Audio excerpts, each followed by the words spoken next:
사랑하고 축복합니다. 오늘도 주님의 사랑으로 승리하는 가족들이 되시기를 주님의 이름으로 축복합니다. 오늘은 구원하시기 위하여 오신 예수님이라는 제목으로 함께 말씀을 나누고자 합니다. 오늘 본문의 말씀은 누가복음 11장 27절에서 36절까지의 말씀입니다. 이 말씀을 하실 때에 무리 중에서 한 여자가 음성을 높이 이르려 당신을 뵌 태와 당신을 먹인 젖이 복이 있나이다 하니 예수께서 이르시되 오히려 하나님의 말씀을 듣고 지키는 자가 복이 있느니라 하시니라. 무리가 모였을 때에 예수께서 말씀하시되 이 세대는 악한 세대라. 표적을 구하되 요나의 표적 밖에는 보일 표적이 없나니 요나가 니느웨 사람들에게 표적이 된과 같이 인자도 이 세대에 그러하리라. 심판때에 남방 여왕이 일어나 이 세대 사람을 정죄하리니 이는 그가 솔로몬의 지혜로운 말을 들으려고 땅 끝에서 왔음이거니와 솔로몬보다 더 큰 이가 여기 있으며 심판때에 니느웨 사람들이 일어나 이 세대 사람을 정죄하리니 이는 그들이 요나의 전도를 듣고 회개하였음이거니와 요나보다 더 큰 이가 여기 있느니라. 누구든지 등불을 켜서 속에나 말 아래에 두지 아니하고 등경 위에 두나니 이는 들어가는 자로 그 빛을 보게 하려 함이라. 내 몸의 등불은 눈이라. 내 눈이 성하면 온 몸이 밝을 것이요 만일 나쁘면 내 몸도 어두우리라. 그러므로 내 속에 있는 빛이 어둡지 아니한가 보라.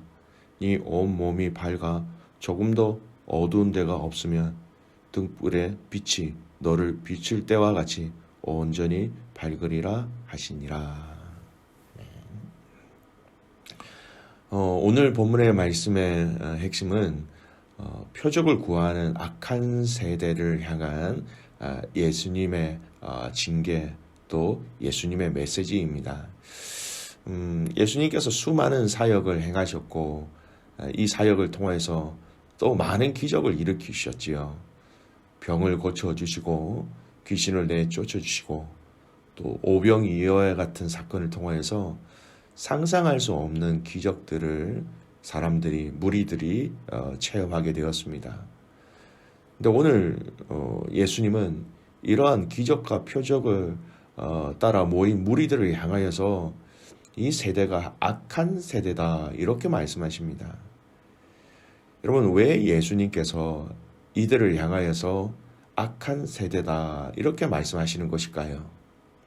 그 이유는 표적을 계속 구하는 그들의 요구는 사실 그들 마음속에 그들의 마음 저변 속에 예수님에 대한 신뢰와 믿음 또는 예수님을 하나님이 보내신 메시아다라는 이 사실을 믿지 아니하는 불신이 있었고 이 불신으로 야기되어진 행동이 바로 계속해서 표적을 구하는 행동이었기 때문이었습니다. 여러분, 표적을 구하는 행위는 그 자체가 믿음이 없다라는 것을 반영하는 것이고 그것을 예수님은 악하다라고 얘기하신 것입니다. 조금 전에 말씀드린 것처럼 예수님은 이미 너무나 많은 이적들을 일으키셨지요.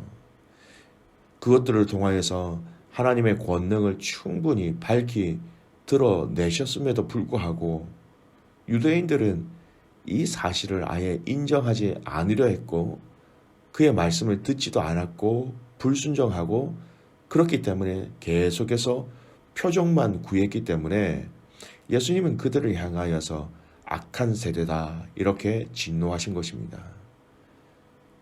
예수님께서 표적만을 구하는 것을 결국은 진실된 마음의 결여로 보셨고 이 진실된 마음의 결여는 하나님만을 바라보는 신실함이 없는 것이기 때문에 이를 영적 간음 또는 영적 음란이라고 규정하시면서 이들을 악하다고 질책하신 것입니다. 표적을 보여주셨는데도 또다시 이 표적을 구하는 것은 예수님께서 혹 또 귀신의 힘을 힘입어서 기적을 베푸는 것이 아닌지 하나님의 능력으로 기적을 베푸는 것인지 판단할 수 있도록 또 표적을 구한 이유이기 때문이기도 합니다. 그러나 이미 수차례 보여주신 그 예수님의 표적과 능력 있는 말씀을 그들은 수용하지 못했다라는 그 면에서 폐역한 무리임에 틀림이 없었지요. 29절 말씀 보십시오.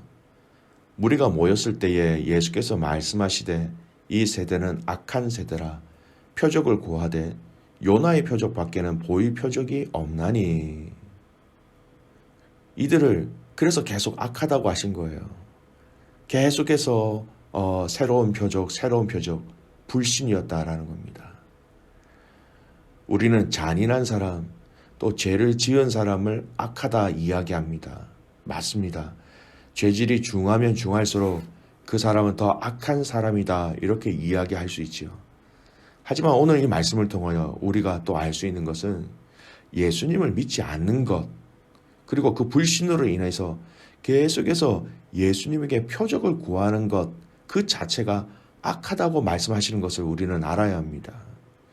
그렇습니다. 여러분 우리가 불신, 믿지 못함 그 자체가 악함이라는 것을 기억하시기 바랍니다.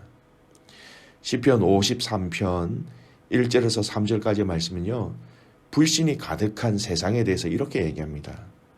어리석은 자는 그의 마음에 이르기를 하나님의 없다 하도다.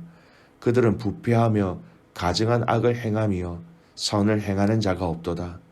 하나님이 하늘에서 인생을 굽어 살피사 지각이 있는 자와 하나님을 찾는 자가 있는가 보려 하신즉 각각 물러가 함께 더러운 자가 되고 선을 행하는 자 없으니 한 사람도 없도다. 하나님이 없다고 하는 그들은 어리석은 사람이고 부패하며 가증한 악을 행하는 자다. 성경은 그렇게 얘기합니다. 당연한 것 같습니다. 여러분 하나님이 없다고 하는 자, 하나님을 믿지 못하는 자, 여러분 그는 무서울 것이 없습니다. 자신의 마음대로 하면 되지요.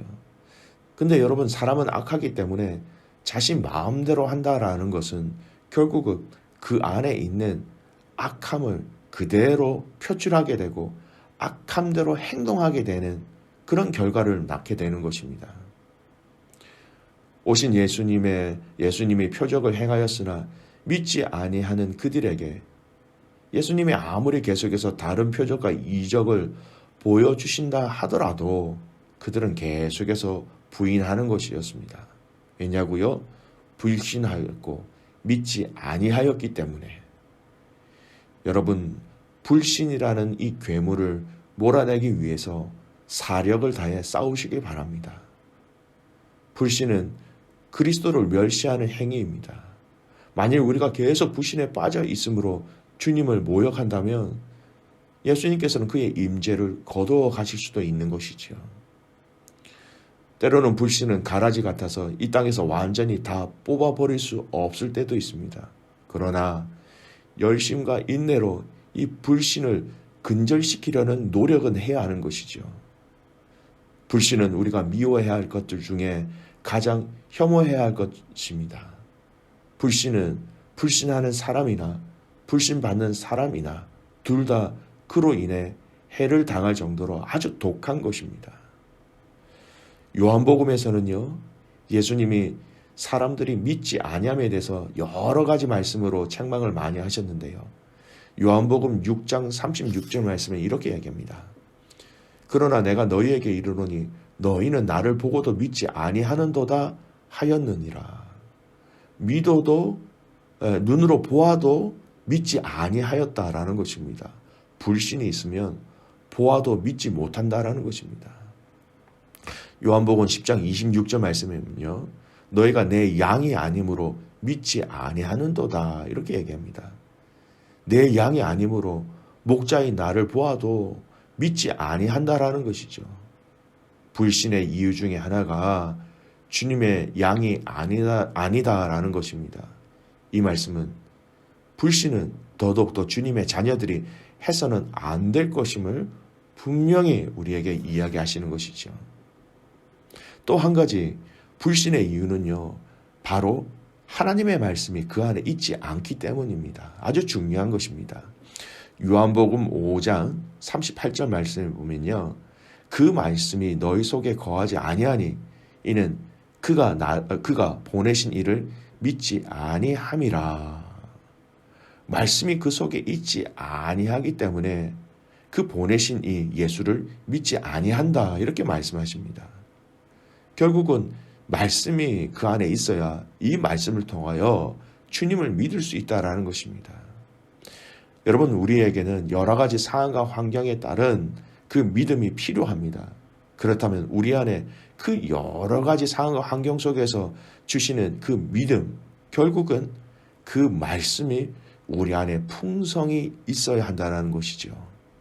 개인의 삶에서, 가정에서, 직장에서, 교회에서 모든 관계와 만남 속에서 있어야 할 그 믿음은 결국 말씀과 함께 해야 한다는 것입니다.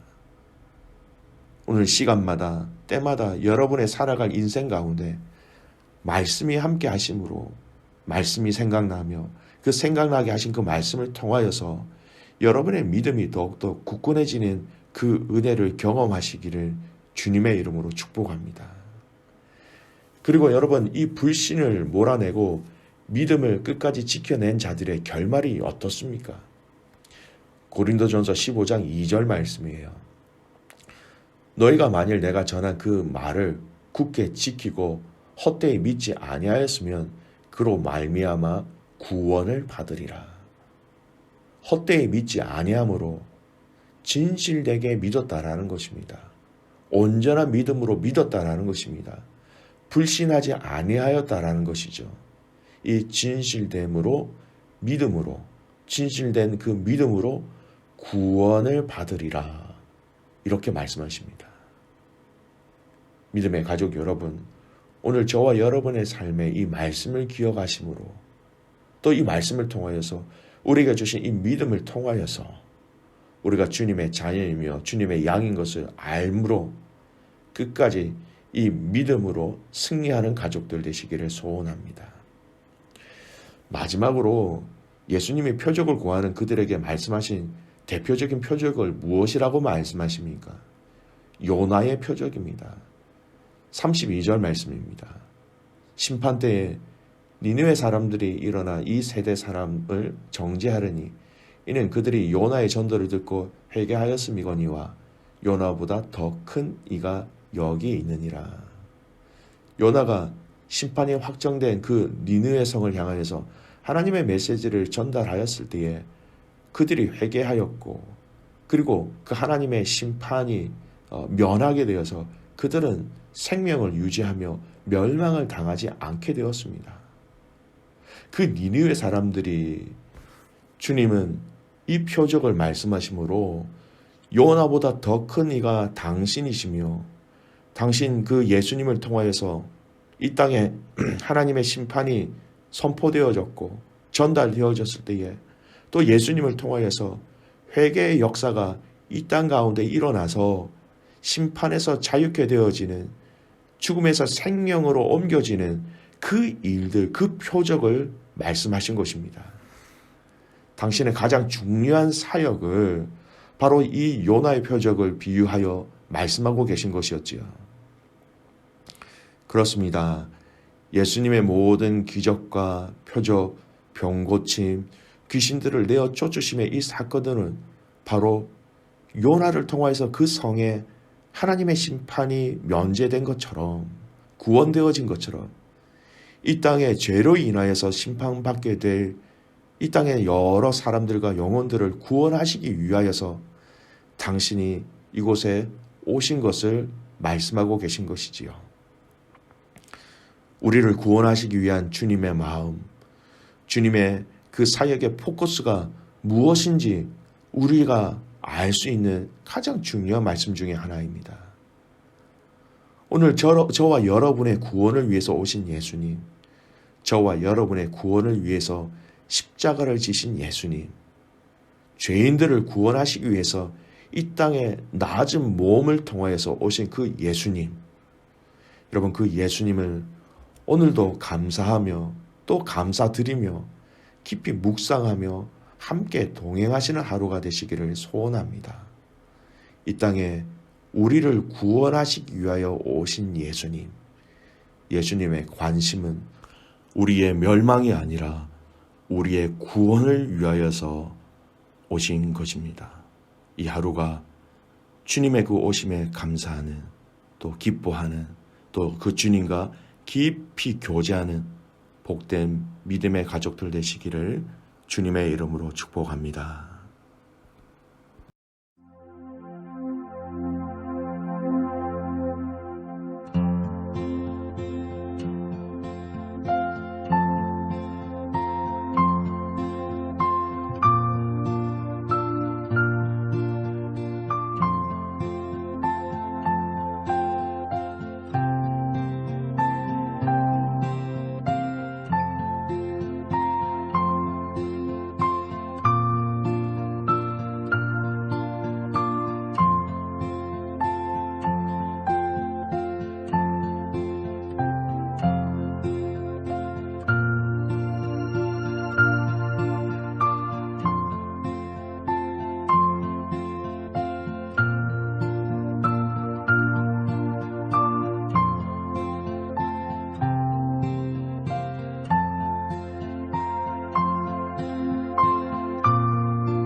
주세요.